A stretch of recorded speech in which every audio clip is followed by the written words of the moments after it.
नमस्कार मुलांना, आपण शिकत आहोत इयत्ता 8वी आणि आपला विषय आहे इंग्लिश. इंग्लिशमधला जो आपला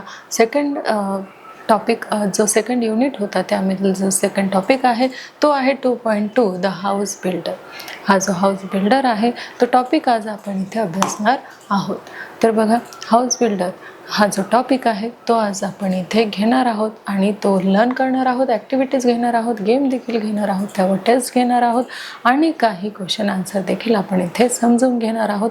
तर अशा प्रकारे आपण द बिल्डर हाऊस हा जो टॉपिक आहोत तो आज आपण इथे समजून घेणार आहोत. चला मग आपण लर्न करूया द बिल्डर हाऊस ह्या टॉपिकला. तर बघा, द बिल्डर हाऊस या टॉपिकमध्ये आपण काय शिकणार आहोत, तर द बिल्डर हाऊस या टॉपिकमध्ये आपण शिकणार आहोत की in this chapter we will learn the importance of doing our own work diligently. म्हणजेच आपल्याला इथे काय करायचं आहे, तर ह्या लेसनमध्ये आपण एखादं जर काम करायला घेतलं तर ते पूर्ण प्रामाणिकपणे आपल्याला करायचं आहे, नाहीतर काय होणार आहे, याचा परिणाम काय होणार आहे तो पुढील पाठामध्ये दिलेला आहे. तर पहा मुलांनो, द हाऊस बिल्डर म्हणजेच काय की एक घर जो बांधतो तो गवंडी, त्यालाच काय म्हटलं जातं, हाऊस बिल्डर किंवा मासन असं देखील म्हटलं जातं. म्हणून इथे पहा, this is a story of a mason of always strove to do his work to perfection.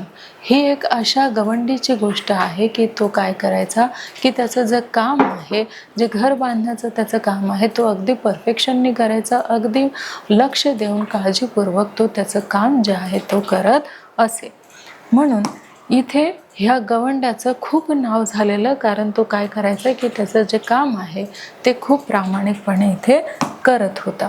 म्हणून बघा की he will take great interest in his work of building and do it with full dedication. तो अगदी समर्पकपूर्वक भावनेने काय करत होता, अगदी डेडिकेशनने त्याचं जे काम आहे, समर्पित होऊन त्याचं जे काही काम आहे ते करत होता.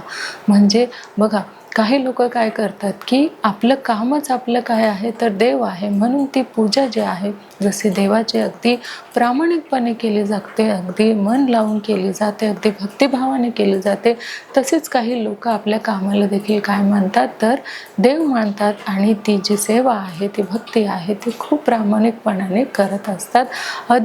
अगदी समर्पित होऊन ते जे काम आहे ते करत असतात. जसं ह्या लेसनमध्ये आपल्याला ही जी स्टोरी आहे ती अशाच एका गवंडीची आहे की जो काय करत असतो, जे घर बांधत असतो, शॉप बांधत असतो, तर तो गवंडी जे आहे त्याचं जे काम आहे ते खूप प्रामाणिकपणे इथे आपल्याला करताना दिसत आहे. खूप समर्पित भावाने तो गवंडी जो आहे तो त्याचं काम इथे करत आहे.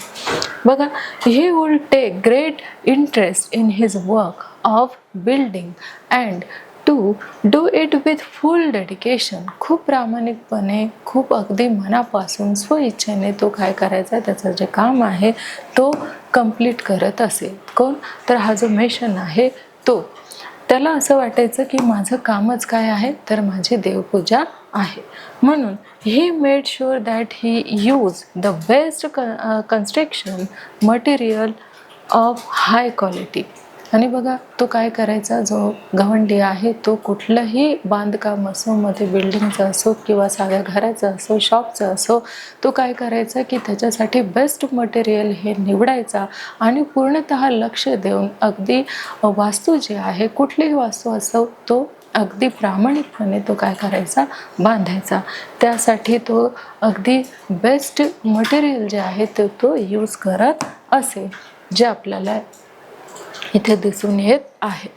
मग आपल्याला इथे आणखी सांगितलेलं आहे की the measurements of the walls, doorways, arches etcetera.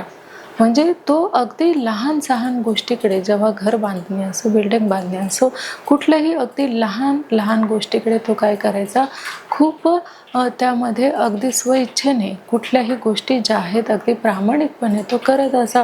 मग तो कुठलं असं मेजरमेंट घेणं असो, म्हणजे जे काही घर बनवायचं असेल तर त्याची जी मापे आहेत ते कशा असायला हवे तर अचूक असायला हवे.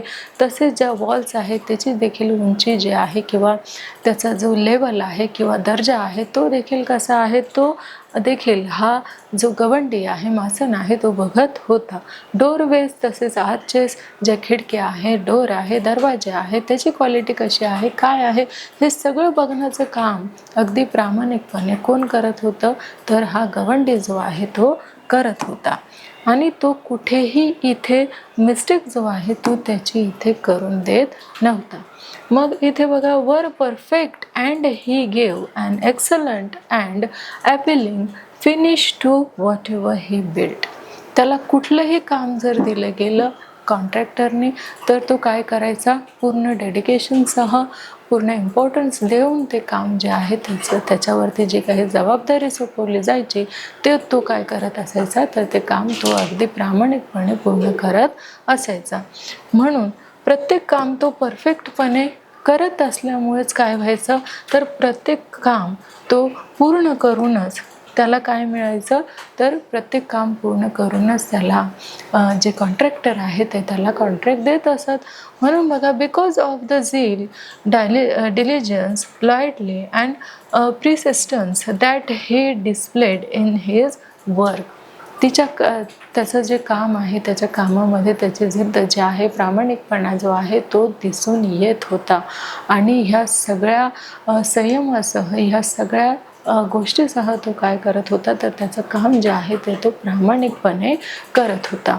आणि आपल्याला त्याच्या जी लॉयल्टी आहे, त्याचा जो प्रामाणिक आहे तो त्याच्या कामामध्ये दिसून आल्यामुळेच काय होत होतं, की कॉन्ट्रॅक्टर त्याच्यावरती प्रभावित होत होते आणि त्याला आणखी जास्तीत जास्त काम देण्याचा प्रयत्न ते करत होते.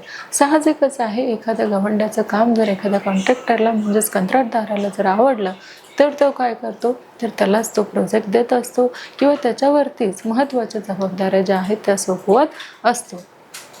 म्हणून इथे बघूया, the mason was in great demand and fetch good business to his contractor.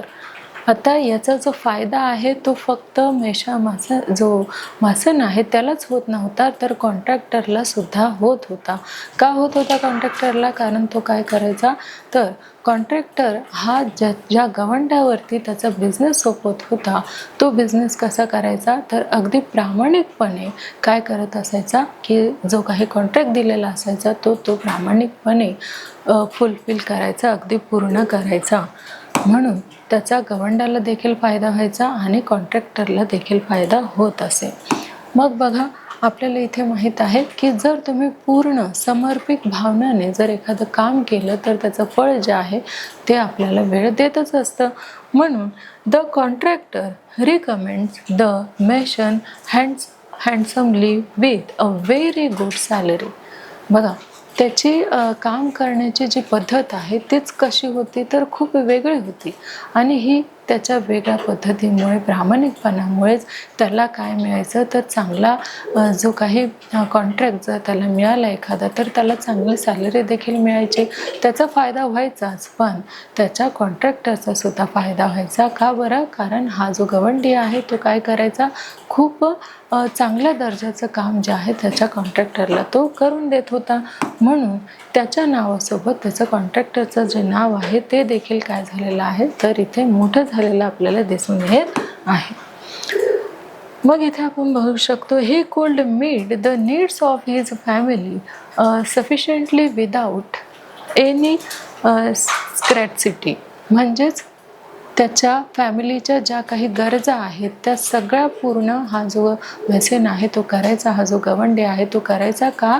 कारण त्याला काय मिळायचं, त्याच्या प्रामाणिक कामाबद्दल चांगली सॅलरी जी आहे ती त्याला मिळत असे. म्हणून घरातील सगळ्या लोकांच्या गरजा जो आहे त्या तो फुलफिल करायचा, पूर्ण करायचा. मग द मेसन दज continue working with great devotion for many years till he became a grandfather. आता त्याने ही जी भक्ती आहे, ही जी सेवा आहे, त्याने ती जोपर्यंत आजोबा होत नाही तोपर्यंत खूप प्रामाणिकपणे काय केलेलं आहे, अगदी कष्टाने मेहनतीने त्याच्यावर जे काही काम सोपवलं गेलं होतं ते त्याने अगदी प्रामाणिकपणे केलेलं आहे. पण कुठपर्यंत, जोपर्यंत तो ग्रँडफादर होत नाही किंवा आजोबा होत नाही तिथपर्यंत त्यांनी काय केलेलं की त्याचं जे काम आहे ते अगदी समर्पित भावनाने केलेलं आहे. अगदी उत्साहाने, एनर्जीने त्याने जे गवंडीचं काम आहे ते केलेलं आहे. पण त्याने सुद्धा कुठपर्यंत केलेलं आहे, जोपर्यंत तो ग्रँडफादर होत नाही तोपर्यंत. आणि त्यानंतर मग त्याने काय विचार केलेला आहे, तर त्यानंतर बघा तो काय म्हणत आहे की then he decided that it was time to retire and spend time playing with his grandchildren. आता तो आजोबा झालेला आहे आणि आता त्याला जो टाईम आहे तो कुणासोबत स्पेंड करायचा आहे, तर त्याचे जे ग्रँडचिल्ड्रन आहे, जे नातवंड आहे त्यांच्यासोबत आता त्याला काय करायचं आहे, तर आपला जो उरलेला वेळ आहे तो त्यांच्यासोबत त्याला घालवायचा आहे, त्यांच्यासोबत स्पेंड करायचा आहे, नातवंडासोबत खेळायचं आहे. म्हणून आता तो काय करत आहे पहा, तर जो गवंडी आहे तो आता म्हणत आहे की आता त्याचा जो टाईम आहे तो कुणाला देणार आहे, तर त्याच्या ग्रँडचिल्ड्रनला तो त्याचा टाईम हा देणार आहे. म्हणून बघा, being a firm minded person he inform his contractor of his decision to retire from house building. आता त्याला ह्या त्याच्या कामापासून, ह्या गवंडी कामापासून त्याला आता काय व्हायचं होतं, तर रिटायर व्हायचं होतं, निवृत्त व्हायचं होतं. म्हणून त्याने हे जे त्याचं डिसिजन आहे, त्याचा हा जो डिसिजन आहे तो त्याने कॉन्ट्रॅक्टरला कळवला की आता मला काय व्हायचं आहे, तर बिल्डिंग हाऊस हे जे गवंडी आहे या पदापासून मला काय व्हायचं आहे, तर मुक्त व्हायचं आहे. त्याने हे कॉन्ट्रॅक्टरला कळवलेलं आहे. आणि मग बघा कॉन्ट्रॅक्टर काय म्हणत आहे, तर कॉन्ट्रॅक्टर जो आहे तो आता थोडासा दुःखी झालेला आहे. का? कारण इतर गवंड्यापेक्षा हा जो गवंडी आहे तो कसा करायचा, तर आपले जे काम आहे ते खूप प्रामाणिकपणे हा गवंडी करत असे. मग the contractor was very disheartened. त्याचा जो कॉन्ट्रॅक्टर आहे तो थोडासा दुखावला गेलेला आहे. To loss such an excellent workman and urge the mason to continue his job. आता त्याने रिक्वेस्ट केलेली आहे कॉन्ट्रॅक्टरनी की तू काय कर की हा जो जॉब आहे तो तू पुढे कंटिन्यू कर, पूर्ण कर, आणखी कर. का? कारण आता फक्त तू आजोबा झालेला आहे, पण हे काम तू काय करू शकतो, आणखी सुद्धा पुढे कंटिन्यू करू शकतो. अशी जी रिक्वेस्ट आहे ती कॉन्ट्रॅक्टरने या मासनला केलेली आहे, या गवंडेला केलेली आहे. मग त्यावर हा जो गवंडे आहे तो काय म्हणतो कॉन्ट्रॅक्टरला, तर तो असं म्हणतोय की but to no avail. त्याने खूप विनंती केली कुणाला, तर मासनला, गवंड्याला. पण ते गवंडी काही म्हणायला तयार नाही आहे. त्याला रिटायर व्हायचं आहे. तो त्याच्या डिसिजनवरती ठाम आहे.